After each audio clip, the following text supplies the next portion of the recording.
Di sebuah desa kecil di Semarang, Agus Tonggos hidup sederhana bersama keluarganya. Ayahnya, seorang petani, mengajarkan nilai kerja keras dan kejujuran sejak usia dini. Namun, meski mencintai tanah dan ladang, Agus merasakan ada yang lebih besar di luar sana, di kota Jakarta yang gemerlap. Setiap kali mendengar cerita para perantau yang pulang dengan membawa uang, Agus merasa dunia mereka berbeda. Ia tak ingin menghabiskan hidupnya hanya untuk bertani di sawah yang tak pernah mengubah nasib. Di malam hari, ketika ayahnya terlelap, Agus berbisik pada ibunya, "Aku ingin pergi ke Jakarta, Bu. Aku ingin mencoba nasib."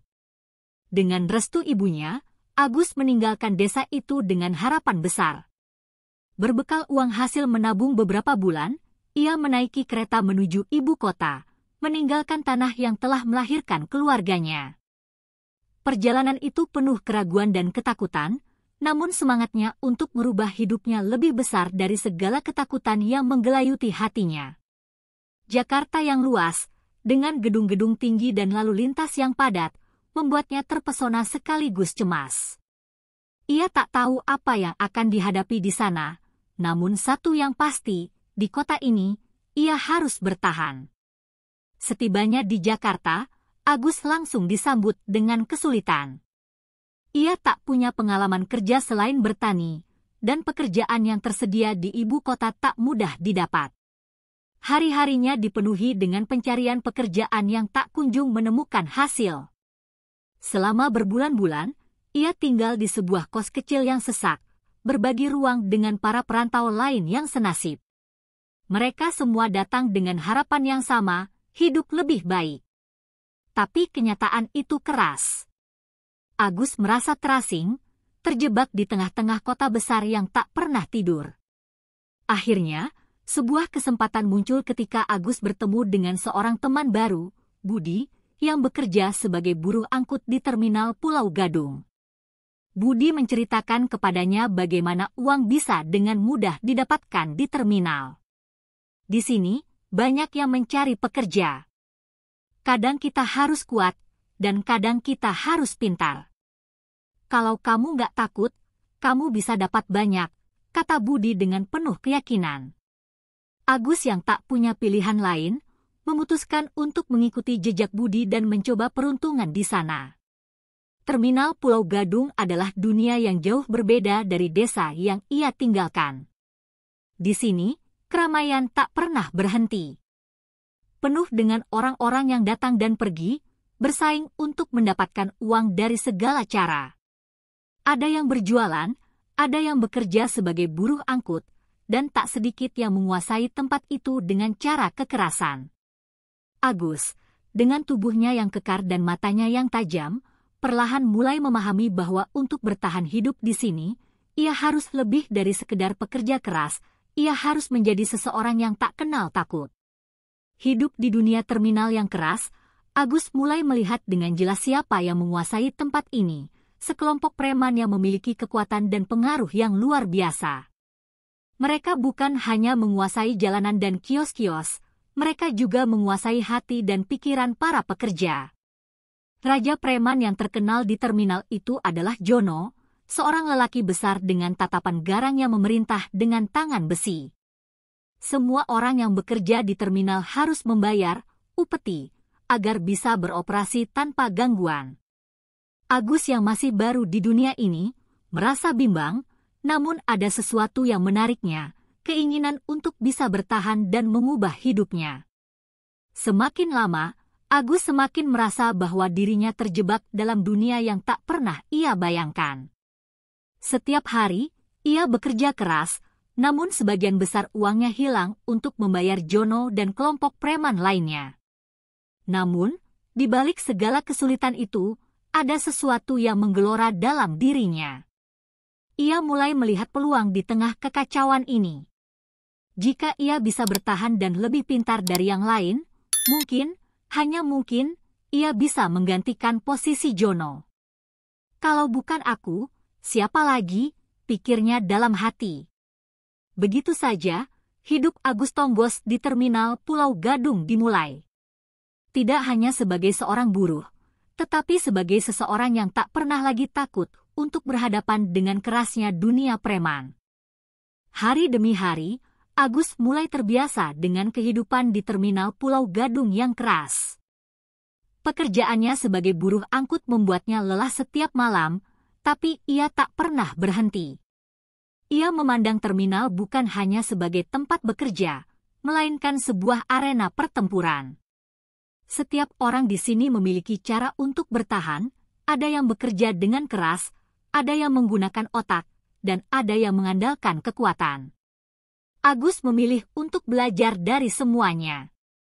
Ia mengamati gerak-gerik para preman, mempelajari cara mereka berinteraksi dengan orang-orang, serta bagaimana mereka mengendalikan kekuasaan dengan ketegasan dan kekerasan. Suatu hari, saat Agus sedang mengangkat barang di salah satu truk, ia melihat keributan di ujung terminal. Sekelompok orang yang tampak seperti preman berdiri mengelilingi seorang pedagang kecil yang tampak ketakutan. Mereka memalak uang dari pedagang itu, dan jika tidak diberikan, mereka akan menghancurkan kiosnya. Agus bisa merasakan ketegangan di udara. Semua orang yang ada di sekitar situ terlihat pasif, tidak berani melawan. Namun, ada satu orang yang berani berdiri, yaitu Jono, sang raja preman yang legendaris di terminal. Jono dengan tubuh besar dan wajah penuh bekas luka itu mendekati pedagang tersebut. Dengan suara beratnya berkata, "Pilih, duit atau kiosmu hancur." Agus merasa ada sesuatu yang meresap dalam dirinya. Ia tidak pernah melihat keteguhan seperti itu. Jono bukan hanya seorang preman, ia adalah simbol kekuasaan di terminal ini. Semua orang tunduk padanya. Namun, Agus yang tak mau terjebak dalam ketakutan itu mulai berpikir, jika ingin bertahan hidup di sini, ia harus menjadi seperti mereka. Ia tak bisa terus hidup dalam bayang-bayang orang lain, ia harus punya kekuatan untuk berdiri sendiri. Setelah kejadian itu, Agus mulai melatih dirinya. Ia menjadi lebih keras, lebih tajam, dan lebih berani menghadapi semua orang yang dulu ia anggap sebagai musuh. Waktu berjalan, dan Agus semakin terlibat dalam dunia premanisme yang ada di terminal. Ia mulai membentuk hubungan dengan orang-orang yang punya pengaruh, terutama mereka yang merasa tidak puas dengan kepemimpinan Jono. Agus pun mulai mengenal dunia gelap yang sebelumnya hanya ia dengar-dengar. Pungutan liar, taruhan ilegal, dan tawuran antar geng menjadi bagian dari kesehariannya. Ia merasakan sendiri bagaimana kekerasan bisa menjadi alat untuk mendapatkan apa yang diinginkan. Tapi yang paling ia pelajari adalah satu hal, kekuatan yang sesungguhnya tidak terletak pada otot, melainkan pada kemampuan untuk memanipulasi dan mengendalikan orang lain. Di bawah bayang-bayang Jono, Agus mulai menemukan jalannya. Ia tak lagi hanya sekadar buruh angkut, ia mulai menjadi bagian dari roda kekuasaan yang berputar di terminal. Ia membantu Jono dalam berbagai urusan, mulai dari mengatur distribusi barang hingga mengumpulkan uang dari para pedagang. Namun, meski ia semakin dekat dengan Jono, Agus merasa ada celah di dalam dirinya yang harus diisi, keinginan untuk menjadi yang lebih besar dari Jono.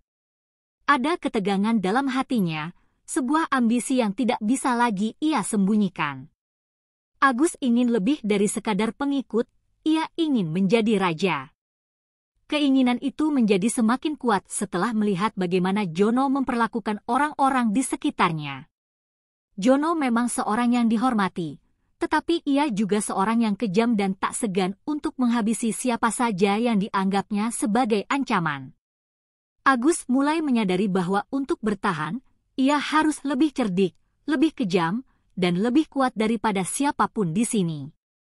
Setiap kali ia melihat Jono memukul orang, ia merasa semakin yakin bahwa jalan untuk menguasai terminal ini hanya bisa ditempuh dengan menumbangkan sang raja. Suatu malam, saat terminal hampir sepi dan hanya tersisa beberapa pekerja, Agus melihat Jono sedang duduk di bangku tua, menghisap rokok dengan tenang. Tiba-tiba, ada rasa benci yang tumbuh dalam diri Agus. Benci karena ia tahu bahwa selama ini ia hanyalah seorang pion di dunia yang dikendalikan oleh Jono. Rasa benci itu bercampur dengan rasa cemas, tetapi juga ambisi yang mulai menyala. Agus tahu bahwa untuk mengubah nasibnya, ia harus menghadapinya, tak peduli seberapa besar harga yang harus ia bayar. Hari-hari berikutnya, Agus semakin dekat dengan kekuasaan. Ia mulai memanipulasi situasi di terminal, memanfaatkan ketidakpuasan yang mulai muncul di antara para pekerja dan pedagang terhadap Jono. Agus mengatur aliansi dengan beberapa orang yang merasa diperlakukan buruk oleh Jono. Dengan cerdik, ia mulai membangun kekuatan baru di dalam terminal. Setiap langkah yang ia ambil semakin mengarah pada satu tujuan, menggulingkan Jono dan menggantikan posisinya sebagai Raja Preman Terminal Pulau Gadung. Saat itu, Agus tahu bahwa langkahnya tak bisa mundur. Ia sudah terperangkap dalam dunia ini, sebuah dunia yang penuh dengan kekerasan, keteguhan hati, dan ambisi besar yang tak kenal ampun. Hari-hari berlalu dan situasi di terminal Pulau Gadung semakin memanas. Agus semakin yakin bahwa satu-satunya cara untuk menggantikan Jono sebagai Raja Preman adalah dengan melawan langsung. Keinginan itu tumbuh semakin kuat dalam dirinya, seperti api yang membakar habis rasa takut dan ragu. Sementara itu, Jono mulai merasakan adanya ketegangan di antara para pengikutnya. Beberapa dari mereka mulai menunjukkan tanda-tanda ketidakpuasan, dan ini membuatnya semakin waspada. Agus tahu bahwa saatnya untuk bergerak sudah semakin dekat. Suatu malam, Agus dipanggil oleh Jono untuk berbicara empat mata. Ada sesuatu yang berbeda dalam tatapan Jono malam itu, seolah-olah ia sudah mengetahui apa yang terjadi di balik layar. "Kau pikir aku bodoh, Agus?" Suara Jono terdengar berat, namun penuh kewaspadaan. Agus merasa jantungnya berdegup kencang, namun ia berusaha untuk tetap tenang. "Saya hanya bekerja, Pak." "Semua berjalan seperti biasa," jawab Agus dengan suara yang dalam, berusaha menutupi niat sebenarnya. Namun, meski berusaha berpura-pura, Agus tahu bahwa ini adalah ujian pertama yang harus ia hadapi.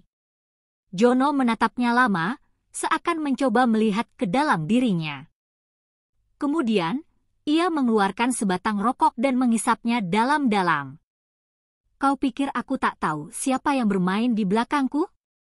Ada yang menggerakkan roda di sini selain aku, dan aku tahu kau salah satunya. Jangan pernah coba-coba menantangku, Agus. Ini dunia keras. Dunia yang hanya bisa dimengerti oleh orang-orang yang tidak takut mati."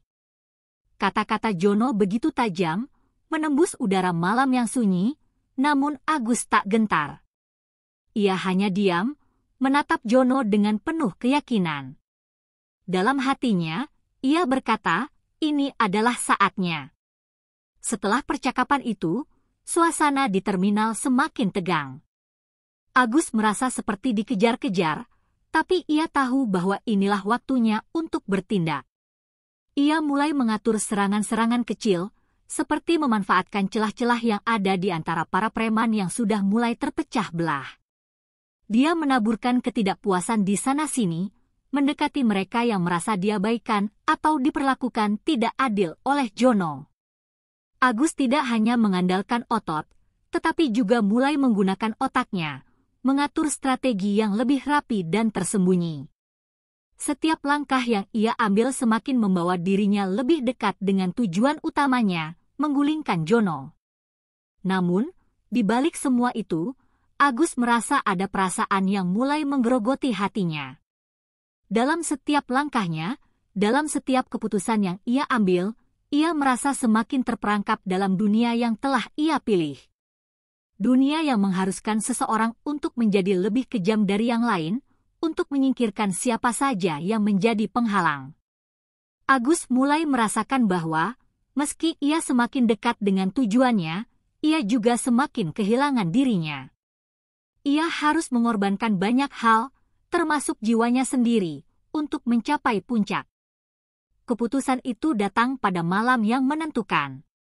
Jono, yang merasa ada yang tidak beres, memutuskan untuk menguji Agus sekali lagi. Ia mengatur sebuah pertemuan besar di terminal, mengundang semua pengikutnya untuk berkumpul. Agus tahu bahwa ini adalah kesempatan terakhir untuk menampilkan siapa dirinya yang sebenarnya. Tanpa ragu, ia datang ke pertemuan itu dengan kepala tegak, meski di dalam hatinya ada keraguan yang tak pernah ia rasakan sebelumnya. Namun, ia tak bisa mundur sekarang. Jika ia mundur, semua yang telah ia perjuangkan akan sia-sia. Dalam pertemuan itu, Jono menatap Agus tajam, seolah mengetahui bahwa ini adalah saat yang tepat untuk mengungkapkan segalanya. Agus, kau tak perlu berpura-pura lagi. Aku tahu apa yang kau lakukan di belakangku. Tapi ingat, dunia ini milikku. Kau hanya bisa memilih dua hal, menghormatiku atau menghadapiku di sini, sekarang. Suasana menjadi sangat tegang. Semua orang terdiam, menunggu reaksi Agus. Dalam hitungan detik, Agus merasakan beratnya pilihan yang harus ia buat. Namun, di dalam dirinya, ada suara yang lebih kuat dari segalanya. Ini waktunya. Dengan langkah pasti, Agus mendekati Jono. Tanpa kata-kata, hanya tatapan penuh tekad, ia melangkah lebih dekat, hingga mereka berhadap-hadapan. Agus tahu bahwa ini adalah titik puncak dari pertarungannya, baik secara fisik maupun mental. Segala apa yang telah ia pelajari, semua strategi yang telah ia bangun, kini akan diuji di hadapan Jono. Jono yang telah menjadi simbol kekuasaan di terminal ini, dan Agus yang kini siap untuk mengambil tempatnya. Keputusan itu dibuat, dan dalam keheningan yang mencekam, Agus melancarkan serangannya yang pertama, bukan dengan kekerasan fisik, tetapi dengan kata-kata yang tajam dan penuh perhitungan. Aku yang akan menguasai terminal ini, Jono. Dengan kalimat itu, semua yang ada di sekitar mereka tahu bahwa perang besar akan dimulai. Mereka tahu bahwa terminal Pulau Gadung yang dulu dipimpin oleh Jono kini akan diperebutkan dengan cara yang tak terduga. Agus Tonggos, perantau dari Semarang, kini berdiri di ambang ambisinya, siap menantang segala hal demi meraih kekuasaan yang selama ini ia idamkan.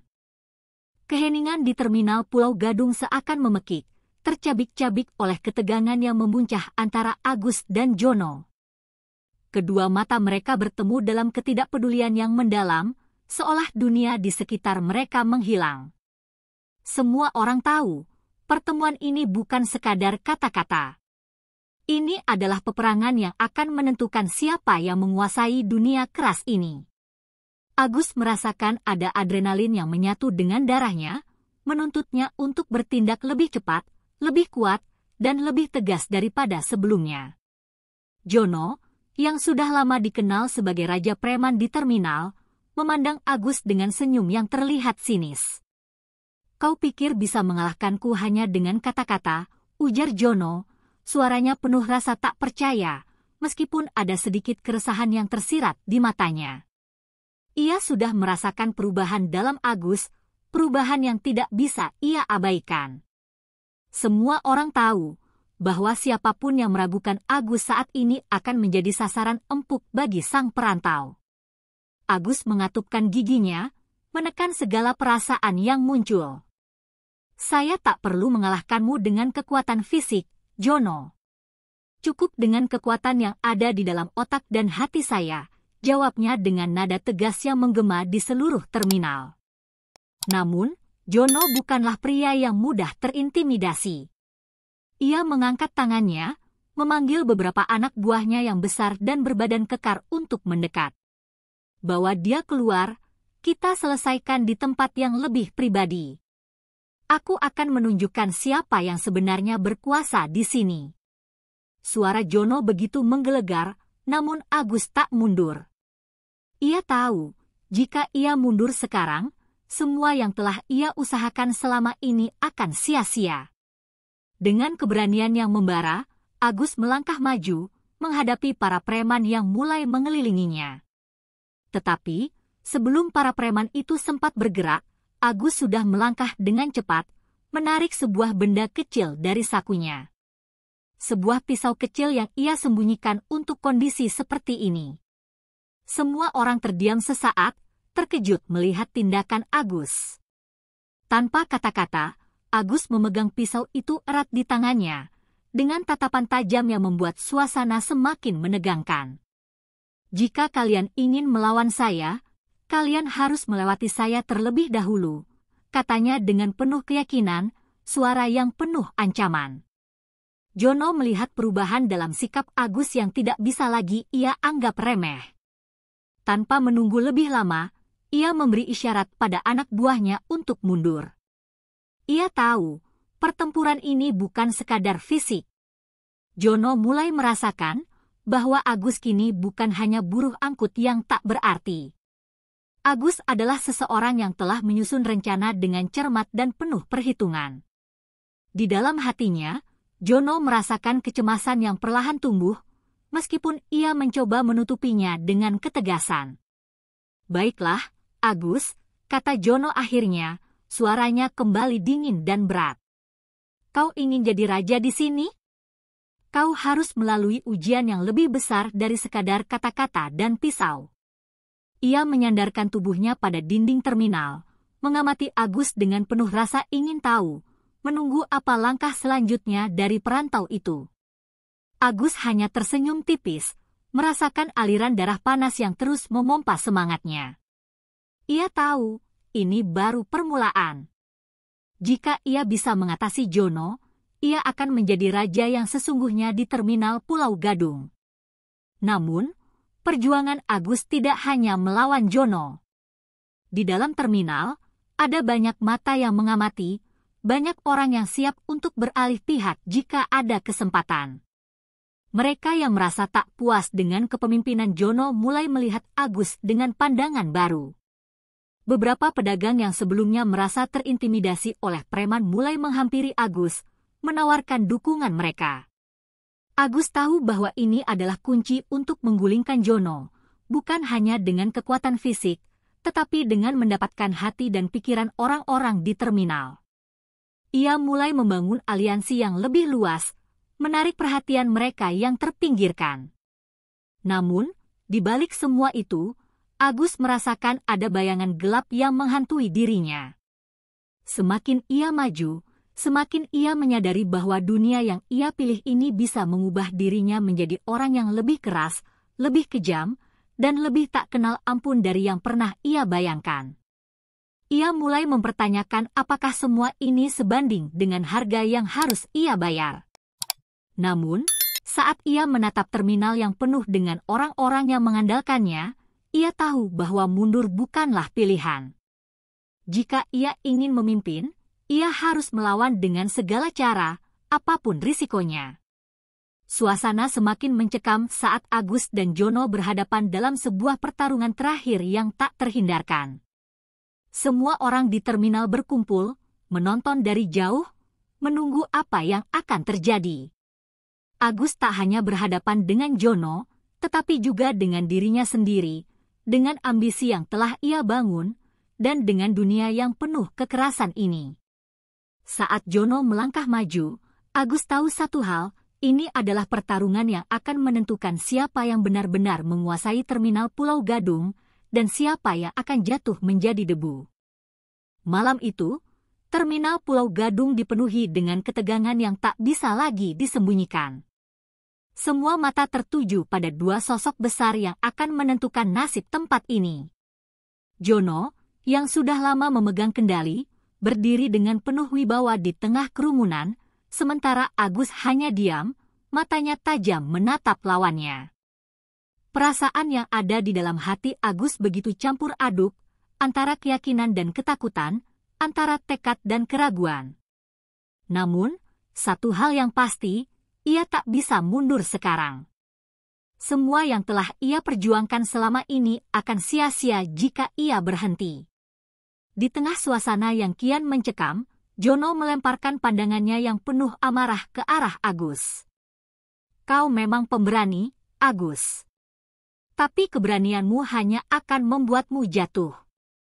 Ini bukan dunia tempat orang-orang seperti kau bisa bertahan, ujarnya dengan nada meremehkan. Kata-katanya meluncur tajam seperti belati, namun Agus hanya tersenyum tipis. Dalam hatinya, ia tahu bahwa kata-kata Jono hanyalah caranya untuk mempertahankan kekuasaannya. Jono mulai merasakan bahwa ada sesuatu yang telah berubah dalam diri Agus, sesuatu yang jauh lebih berbahaya daripada yang ia perkirakan. Tak lama kemudian, pertarungan itu pun dimulai. Jono menyerang lebih dulu, melayangkan pukulan ke arah Agus dengan kecepatan yang mematikan. Namun, Agus sudah siap. Dengan kelincahan yang tak terduga, ia menghindar dan melangkah ke samping. Setiap gerakan yang ia lakukan penuh perhitungan, seakan ia sudah mempelajari setiap sudut kelemahan Jono. Agus tahu bahwa pertarungan ini bukan hanya soal kekuatan, tetapi juga tentang menguasai ketenangan dan strategi. Ini adalah perang pikiran, bukan sekadar perkelahian fisik. Namun, meskipun begitu, rasa sakit mulai terasa, tubuhnya dipenuhi rasa lelah, tapi ia tidak boleh jatuh. Tidak sekarang. Di tengah pertarungan, datanglah sebuah kejutan yang tak terduga. Dari sudut terminal, beberapa orang yang semula berada di bawah bayang-bayang Jono mulai bergerak. Mereka adalah preman-preman lama yang merasa terabaikan, merasa bahwa mereka tak pernah benar-benar dihargai oleh Jono. Mereka mulai mendekati Agus, memberikan dukungan diam-diam. Agus tak bisa menyembunyikan rasa terkejutnya. "Apa yang kalian lakukan?" tanya Agus dengan suara yang sedikit gemetar, meskipun ia berusaha menahan kebingungannya. Salah satu dari mereka, yang dikenal dengan nama Iwan, hanya tersenyum sinis. "Kami sudah cukup dengan cara Jono. Kami ingin perubahan, dan kau yang bisa memberikannya, Agus," jawabnya. Namun, di balik aliansi yang baru terjalin itu, ada suatu rencana licik yang mulai terungkap. Iwan, yang kini tampak menjadi sekutu Agus, ternyata memiliki agenda tersembunyi. Di malam yang penuh kekacauan ini, Iwan bersekongkol dengan orang-orang yang setia pada Jono, berniat mengkhianati Agus di saat yang paling genting.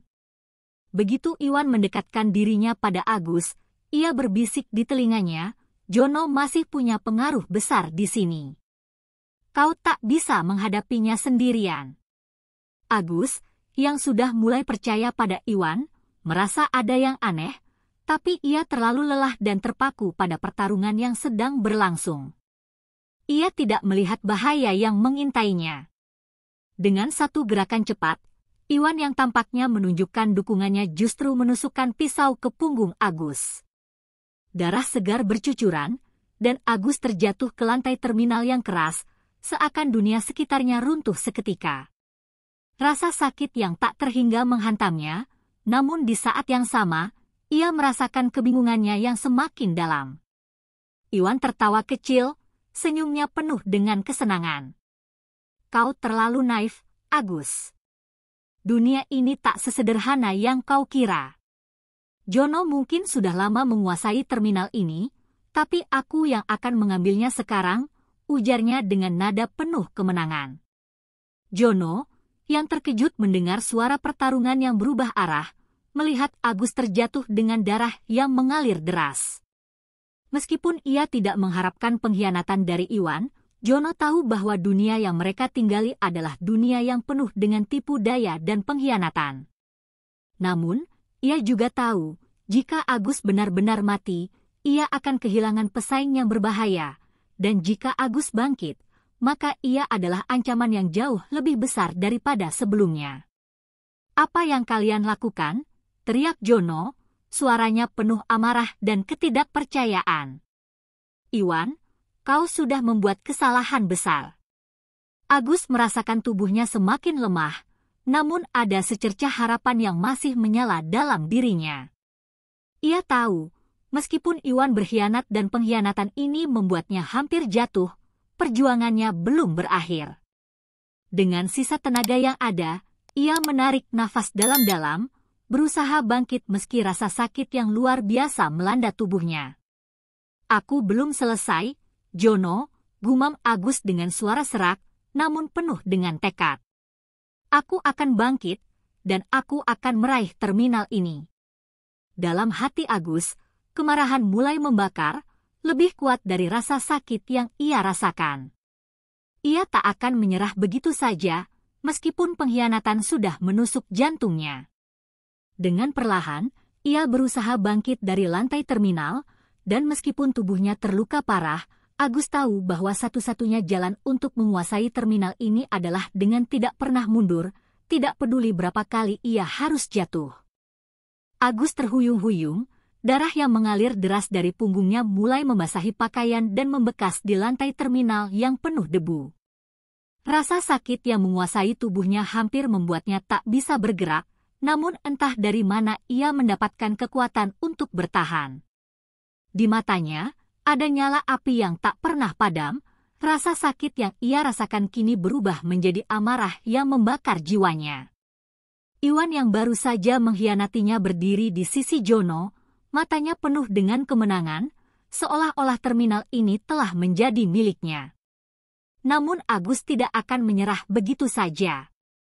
Ia tahu, ini adalah saat terakhir baginya untuk membuktikan siapa yang benar-benar menguasai tempat ini. Dengan tubuh yang nyaris tak mampu berdiri, Agus mengumpulkan segala tenaga yang tersisa. Setiap langkahnya terasa berat, namun ia tidak peduli. Semua yang ada di depannya adalah mereka yang mengkhianatinya, dan ia tidak akan membiarkan mereka lolos begitu saja. Kalian salah, Iwan. Kalian pikir aku akan jatuh hanya karena satu tusukan di punggung, teriak Agus, suaranya penuh dengan kebencian dan keteguhan hati. Ia mengumpulkan kekuatan untuk berdiri, meskipun dunia di sekitarnya berputar dan tubuhnya terasa goyah. Namun, keteguhan hatinya jauh lebih kuat dari rasa sakit yang ia alami. Iwan dan Jono melihat dengan tak percaya saat Agus mulai bangkit, meskipun ia masih berlumuran darah. Mereka tahu bahwa apa yang baru saja terjadi bukanlah hal yang biasa. Seorang pria yang telah terluka parah, yang seharusnya menyerah, malah bangkit dan kembali berjuang. Jono, yang semula merasa bahwa ia telah menang, mulai merasakan ketakutan yang mendalam. Ia mengamati Agus dengan pandangan yang penuh keraguan. Kau memang keras kepala, Agus. Tapi ini bukan cerita yang berakhir baik untukmu, kata Jono, mencoba menenangkan dirinya, meskipun suaranya mulai terdengar gemetar. Namun, Agus tak peduli dengan ancaman Jono. Matanya penuh dengan tekad, dan setiap langkah yang ia ambil membawa lebih banyak kebencian terhadap pengkhianatan yang ia terima. Ia sudah tidak lagi mengenali dirinya sendiri. Dunia keras ini telah mengubahnya, menjadikannya seseorang yang tak kenal ampun. Ini adalah akhir untukmu, Jono, ujar Agus, suaranya penuh kebencian dan tekad. Aku tidak peduli berapa banyak pengkhianat yang ada di sini. Aku akan membayar setiap tetes darah yang telah mereka lukai. Agus menggenggam pisau kecil yang masih ada di tangannya, dengan tatapan tajam yang mengancam. Ketika Agus mulai melangkah maju, Iwan dan Jono berusaha menahan langkahnya.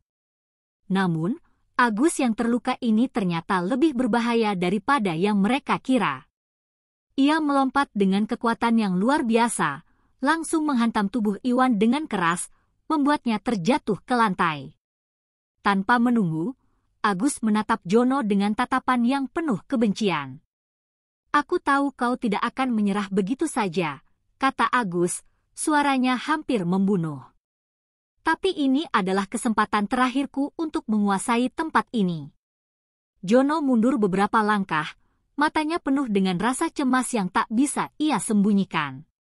Dalam hatinya, ia menyadari bahwa ini bukan lagi pertarungan untuk memimpin terminal, tetapi pertarungan untuk hidup. Agus yang bangkit dari pengkhianatan ini kini menjadi ancaman yang lebih besar dari yang pernah ia hadapi. Kau pikir aku akan menyerah begitu saja? Jono membentak, mencoba mempertahankan kewibawaannya. Namun, kegugupan terlihat jelas di wajahnya. Ia tahu, Agus sekarang jauh lebih kuat, lebih licik, dan lebih berbahaya daripada sebelumnya. Namun, sebelum pertempuran itu berlanjut, sesuatu yang tak terduga terjadi. Seorang pria besar muncul di tengah kerumunan, sosok yang dikenal sebagai Sulaiman, mantan anak buah Jono yang kini memilih untuk mengundurkan diri setelah menyaksikan banyak kebusukan yang terjadi di dalam terminal. "Cukup, Jono," kata Sulaiman dengan suara berat dan dalam. "Kau telah kehilangan semuanya. Agus yang sekarang lebih kuat daripada yang pernah kau bayangkan. Sudah saatnya kita beralih." Ucapan Sulaiman menambah ketegangan yang mengalir di udara. Semua orang yang ada di sekitar mulai merasa bahwa dunia yang mereka kenal akan segera berubah. Mereka mulai melihat apa yang terjadi di depan mata mereka, bahwa Agus, dengan tekad dan keberanian yang tak terhentikan, akan mengambil alih terminal ini, dan tidak ada yang bisa menghentikannya. Agus menatap Sulaiman dengan mata yang penuh kebingungan, namun ada sedikit rasa lega yang muncul. Sulaiman yang pernah menjadi sekutu Jono kini memilih untuk bergabung dengannya. "Apa yang sebenarnya terjadi di sini?" tanya Agus dengan suara yang sedikit terengah-engah. Sulaiman hanya tersenyum kecil dan berkata, "Jono sudah tidak punya kekuatan lagi di sini. Terminal ini sudah menjadi milikmu, Agus. Kalau kau ingin membuktikan dirimu, ini saatnya. Jangan sia-siakan kesempatan ini." Agus menatapnya, lalu menoleh ke arah Jono yang kini tampak terpojok, dan untuk pertama kalinya, ia merasakan kepercayaan diri yang tak terhingga. Dalam hatinya, Agus tahu bahwa terminal Pulau Gadung telah siap untuk menjadi kerajaan barunya. Terminal Pulau Gadung kini dalam keheningan yang menekan, seolah-olah dunia di sekitarnya menunggu keputusan yang akan mengubah nasibnya selamanya. Agus berdiri di depan kerumunan, tubuhnya penuh luka, darah yang masih mengalir membasahi tanah. Namun, ada keteguhan dalam matanya yang tajam, seolah dunia yang sudah terlalu lama dia jalani sebagai seorang perantau dan pemuda desa, kini telah sepenuhnya ia kuasai. Jono yang kini terpojok, berdiri dengan wajah penuh rasa takut. Ia tahu, ini adalah titik balik dalam hidupnya. Tak ada lagi jalan mundur. Agus, yang dulu hanya seorang anak petani, kini berdiri sebagai raja yang tak terkalahkan di terminal ini. Sulaiman, yang berdiri di samping Agus, memandang Jono dengan tatapan penuh kebencian. Ia tahu betul siapa Jono yang sebenarnya, seorang pemimpin yang penuh kelicikan dan kebusukan. Semua pengkhianatan yang telah ia lakukan kini membawanya pada titik ini. "Kau sudah kalah, Jono," kata Sulaiman dengan suara berat. "Kami sudah melihat cukup banyak kebusukanmu. Ini bukan hanya pertarungan fisik, tapi pertarungan untuk hati dan pikiran. Terminal ini tidak akan lagi dikendalikan oleh orang-orang sepertimu." Kalimat itu seperti cambuk yang menghantam Jono, membuatnya terdiam sejenak. Ia merasakan kenyataan yang pahit, bahwa selama ini, ia hanya memanfaatkan orang lain untuk mendapatkan kekuasaan. Agus melangkah maju, setiap langkahnya bagaikan petir yang menyambar. Ia tidak melihat Jono sebagai lawan, tapi sebagai bagian dari masa lalu yang harus dia tinggalkan untuk menguasai terminal ini. "Selama ini aku hanya bertahan.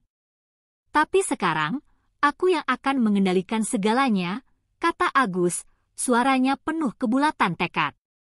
"Kalian yang dulu mengejekku, yang meremehkan aku, kini harus melihat bahwa aku lebih dari sekadar anak petani. Aku adalah raja di tempat ini." Kata-kata itu bagaikan mantra, menguatkan setiap langkahnya. Terminal Pulau Gadung kini bukan hanya sebuah tempat, tapi kerajaan yang telah ia raih dengan darah, air mata, dan pengorbanan. Jono yang merasa semakin terpojok berusaha mempertahankan kewibawaannya, meskipun ia tahu bahwa semua itu hanya ilusi belaka. "Kau masih bisa berhenti, Agus," katanya dengan suara bergetar. "Aku masih bisa memberimu kesempatan untuk meninggalkan ini semua. Semua ini akan sia-sia. Kau tidak akan mampu mengendalikan mereka, mereka akan meninggalkanmu begitu saja. Namun, perkataan Jono semakin terdengar kosong. Orang-orang yang ada di sekitar mereka kini mulai menyaksikan pergeseran kekuasaan yang sedang berlangsung. Wajah mereka berubah, sebagian melihat dengan rasa takjub, sebagian lagi dengan ketakutan. Mereka tahu, jika Agus berhasil menggulingkan Jono, maka mereka akan hidup di bawah aturan yang baru. Agus menatap Jono dengan penuh penekanan, matanya penuh dengan kebencian yang tidak lagi bisa disembunyikan. Kau sudah lama tidak melihat siapa aku sebenarnya, Jono. Kau terlalu yakin bahwa aku hanya seorang petani, seorang perantau yang tidak berarti. Tapi aku telah belajar banyak. Aku tahu bagaimana dunia ini berputar. Dan kini, aku tahu siapa yang harus dihancurkan agar aku bisa menguasai segalanya. Agus melangkah lebih dekat, suaranya semakin lantang, memecah kesunyian yang semakin mencekam. Kau tahu apa yang akan terjadi sekarang, kan? Jono menarik napas panjang, mencoba untuk menenangkan dirinya, namun ia bisa merasakan ketakutan yang mulai merayapi tubuhnya. Ia mencoba untuk memikirkan jalan keluar, namun rasanya sudah terlambat. Semua yang ia bangun dengan tangan kotor, kini hancur berantakan. Ini belum berakhir, teriak Jono, suaranya semakin serak. Aku masih punya orang-orang yang setia padaku, mereka akan datang. Kau tidak bisa mengalahkan kami semua. Namun, meskipun kata-kata itu keluar dari mulutnya, ia sendiri tahu bahwa harapan itu sudah sangat tipis. Orang-orang yang setia padanya kini mulai ragu, melihat betapa kuatnya tekad yang ada pada diri Agus. Sulaiman mengamati perubahan wajah Jono dan akhirnya menimpali, kau benar-benar tidak paham, Jono. Mereka yang setia pada kekuasaanmu bukanlah orang-orang yang kita butuhkan di sini. Mereka adalah orang-orang yang hanya mencari keuntungan pribadi. Mereka akan pergi, seperti apa yang terjadi pada semua pengkhianat. Agus tidak hanya mengalahkanmu, dia mengubah segalanya. Dengan suara penuh keyakinan, Sulaiman menambahkan, ini adalah akhir dari era kekuasaanmu dan awal dari sesuatu yang baru. Terminal ini, Pulau Gadung, kini menjadi milik Agus. Agus menatap Jono sekali lagi, lalu berbalik dan mengangkat tangannya. Terminal ini milikku. Aku yang memutuskan siapa yang bertahan, siapa yang pergi. Jangan coba-coba melawan lagi. Dengan kata-kata itu, Agus menyelesaikan takdirnya. Kini, bukan hanya terminal yang berada di bawah kendalinya, tetapi juga jiwa dan hati mereka yang ada di sini. Semua yang hadir di terminal, termasuk Jono, kini tahu bahwa tidak ada lagi yang bisa menghalangi Agus Tonggos. Raja Preman baru telah lahir di Pulau Gadung, dan tak seorang pun dapat merubahnya. Hari-hari setelah kemenangan Agus di Pulau Gadung berubah begitu cepat. Segala sesuatu yang dulu dibangun oleh Jono kini hancur berantakan, dan yang tinggal hanya reruntuhan kekuasaan. Terminal yang dulunya dipenuhi dengan ketegangan, kini menyimpan atmosfer baru yang kental akan kedamaian, meski di bawah permukaan, ada bara api yang selalu siap menyala. Agus Tonggos, yang sebelumnya hanya dikenal sebagai perantau asal Semarang, kini menjadi pemimpin yang tak terbantahkan. Semua mata tertuju padanya, menunggu langkah selanjutnya dari sang raja preman baru. Namun, meskipun tak ada yang berani menentangnya secara langsung, Agus tahu bahwa posisi ini penuh dengan bahaya yang tersembunyi. Setiap orang yang datang ke terminal sekarang memandangnya dengan rasa hormat dan ketakutan, tetapi juga dengan harapan tersembunyi, harapan untuk mendapatkan tempat yang lebih baik, atau lebih buruk lagi, untuk mempergunakan posisi Agus demi keuntungan mereka sendiri. Banyak yang menatap Agus seperti seorang pemimpin yang tak tergoyahkan, tetapi di dalam hatinya, Agus tahu bahwa kekuasaannya masih rapuh. Hanya satu langkah salah, dan semuanya bisa hancur dalam sekejap. Di sisi lain, Sulaiman tetap setia mendampingi Agus, memberikan nasihat dan dukungan yang sangat berarti dalam memegang kendali. "Jangan pernah lengah, Agus," kata Sulaiman dengan nada serius. "Kekuasaan yang kau raih tidak datang dengan mudah, dan banyak orang yang ingin melihatmu jatuh. Mereka tidak akan membiarkanmu tetap berdiri begitu lama." Kata-kata itu seperti peringatan yang selalu bergaung dalam pikiran Agus. Meski ia telah mengalahkan Jono dan menguasai terminal, Agus tahu bahwa jalan ke depan penuh dengan ketidakpastian. Agus mulai merasakan beban yang lebih berat dari sebelumnya. Tidak hanya soal memimpin, tetapi juga mempertahankan posisi ini dari segala ancaman yang datang. Ia mengingat masa-masa sulit ketika ia datang ke Jakarta, membawa harapan dan tekad untuk berubah. Namun, apa yang ia temui bukanlah dunia yang ramah, melainkan dunia yang kejam, penuh dengan pengkhianatan dan pertarungan untuk bertahan hidup. "Aku sudah melewati banyak hal," pikir Agus. "Aku akan bertahan, apapun yang terjadi." Di tengah kekuasaan yang baru diraihnya, Agus juga tak bisa melupakan akar-akarnya. Ia adalah anak petani, berasal dari sebuah desa yang jauh di Semarang. Ia tahu betul bagaimana rasanya hidup dalam kesulitan, dan itulah yang membentuk karakternya. "Aku tak akan jadi seperti Jono," kata Agus dalam hati. "Aku tak akan menjadi orang yang rakus akan kekuasaan, yang hanya peduli pada diri sendiri. Aku akan menjaga orang-orang ini. Mereka yang setia padaku." Kata-kata itu menjadi pedoman Agus dalam menjalani hidupnya sebagai raja preman baru. Namun, kenyataan segera datang menghampirinya. Beberapa hari setelah peristiwa penaklukan Jono, beberapa orang mulai mendekati Agus dengan niat tersembunyi. Mereka adalah orang-orang yang ingin memanfaatkan posisi Agus untuk memperkaya diri. Seorang lelaki bernama Darto, seorang pengusaha tua yang dikenal licik, datang dengan tawaran yang menarik, bisnis bersama, yang katanya akan membawa keuntungan besar bagi Agus. "Kau butuh dukungan bisnis untuk menguatkan posisimu," kata Darto, matanya berbinar penuh hasrat. "Aku bisa memberimu semua yang kau butuhkan. Tetapi, kita harus bekerja sama, saling menguntungkan." Agus menatap Darto dengan tatapan tajam. Ia tidak mudah tergoda dengan tawaran manis. Ia sudah tahu bagaimana dunia ini berputar.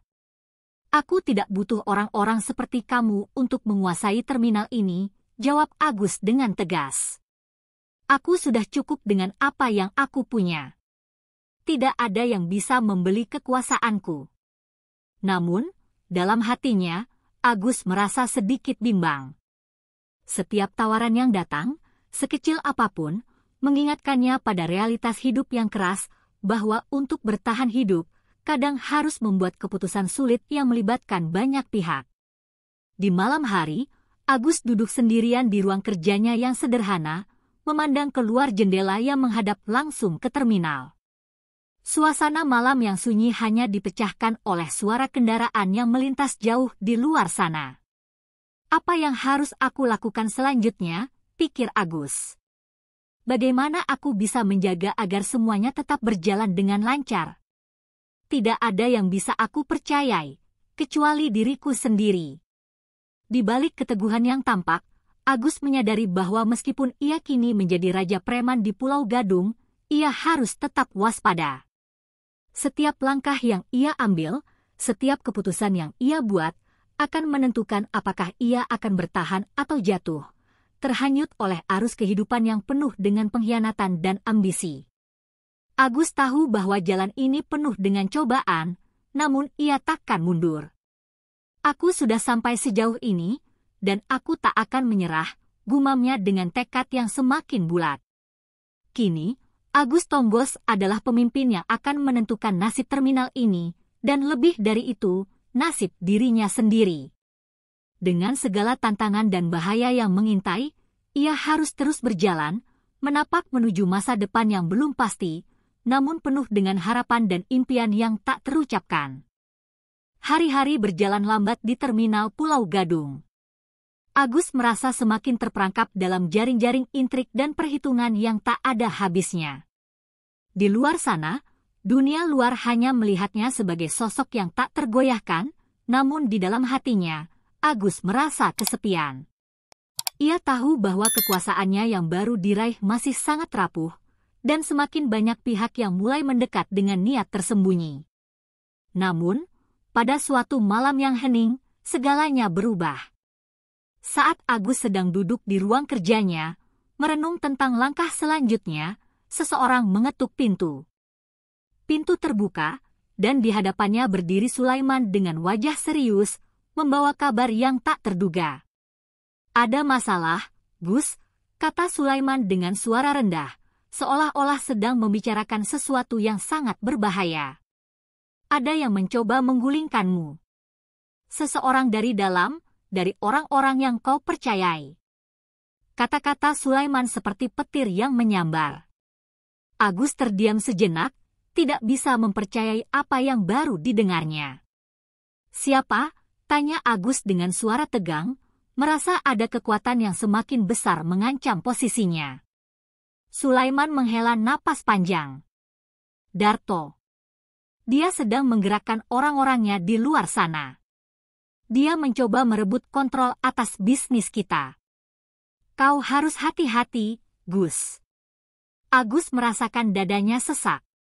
Darto, pengusaha licik yang pernah mencoba menawarkan kerjasama, ternyata diam-diam menyusun strategi untuk menjatuhkannya.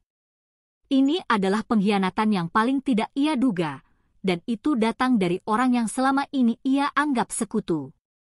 Agus menundukkan kepalanya, berusaha menenangkan pikirannya yang mulai kalut.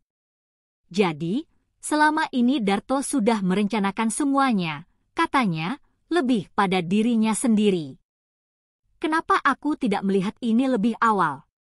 Namun, dalam kebingungannya, Agus sadar bahwa dia tidak bisa mundur.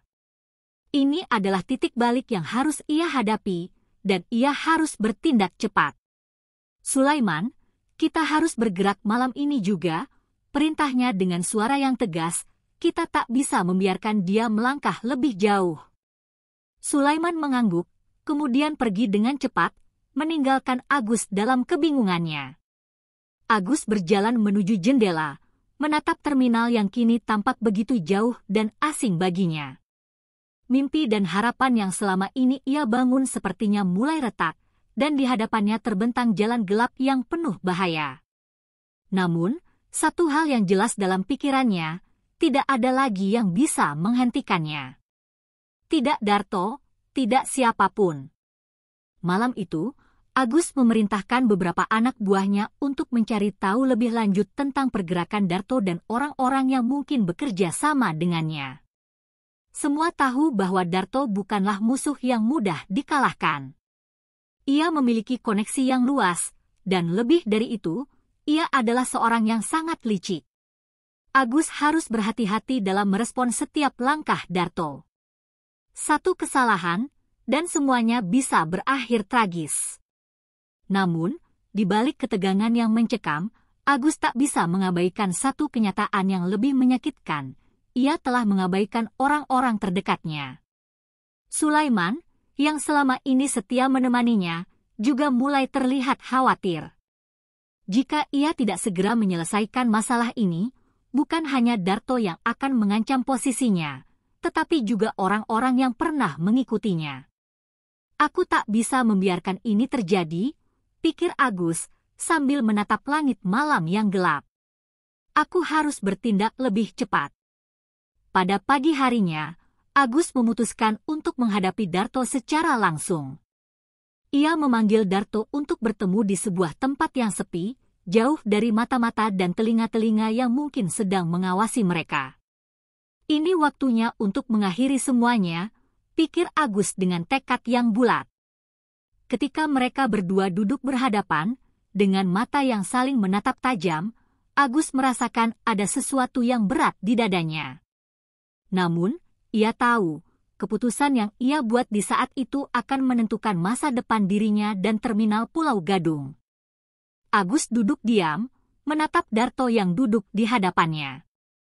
Tempat itu sunyi, hanya ada suara angin malam yang berdesir lembut, seakan ikut merasakan ketegangan yang membebani udara. Darto tersenyum tipis, seolah tahu apa yang sedang dipikirkan Agus. "Jadi, kita akhirnya bertemu, Gus," kata Darto, suaranya datar namun penuh dengan sindiran. "Aku tahu kamu tidak akan tinggal diam setelah mengetahui rencanaku. Tapi apakah kamu pikir ini akan mudah bagimu?"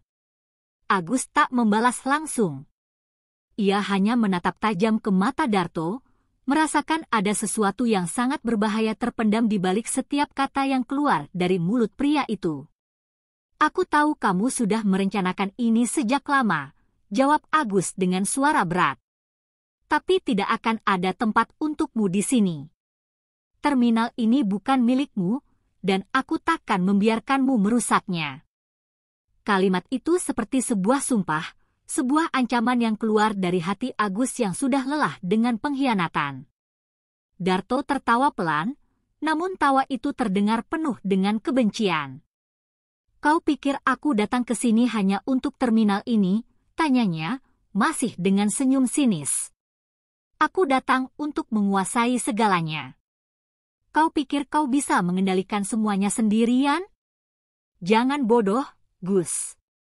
Kekuatan yang sebenarnya ada di tangan mereka yang tahu cara bermain."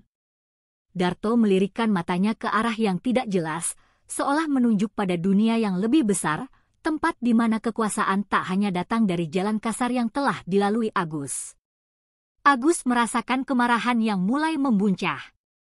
Ia sudah cukup lama menjalani hidup penuh pertarungan, dan kali ini ia takkan mundur. "Kau benar, Darto. Ini bukan hanya tentang terminal ini. Ini tentang bagaimana kita bertahan hidup. Dan aku sudah memilih jalan ini, jalan yang penuh darah dan pengorbanan." Agus berdiri dengan tegas, tubuhnya tegang, siap menghadapi apapun yang akan datang. "Kau akan merasakannya, Darto. Aku tak akan pernah menyerah pada pengkhianatan." Namun, Darto tidak terlihat gentar. Ia malah berdiri perlahan, mengambil langkah mendekat dengan ekspresi yang penuh perhitungan.